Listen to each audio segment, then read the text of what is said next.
मुझसे अक्सर लोग पूछते हैं कि फॉरेक्स का ब्रोकर सबसे अच्छा कौन सा है। सबसे पहले चीज़ ये कि ये सवाल ही गलत है।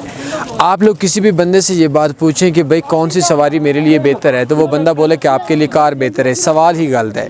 अगर एक बेवकूफ़ इंसान हुआ तो वो आपके लिए बोलेगा जहाज़ बेहतर है, लेकिन अक्लमंद इंसान हुआ तो वो सबसे पहले बोलेगा कि आप लोगों ने सफ़र कहाँ पे करना है। एक बंदा बोलता है कि आपके लिए BMW बेहतर है, तो आप बोले मैंने तो हज का सफ़र करना है, हज के सफ़र के लिए गाड़ी बकवास सवा गाड़ी है। इसी तरीके से जब आप ऑनलाइन ट्रेडिंग करते हैं तो जैसे हम लोग किसी भी गाड़ी से पहले हम लोग सफ़र का इंतखाब करते हैं, फिर गाड़ी के चुनाव करते हैं। तो फॉरेक्स ट्रेडिंग के अंदर हम लोग ऐसा नहीं मुमकिन कि एक ब्रोकर हुआ उसके अंदर 4 5 6 किस्म के अकाउंट हुए, वो ब्रोकर अच्छा है वो ब्रोकर बुरा है।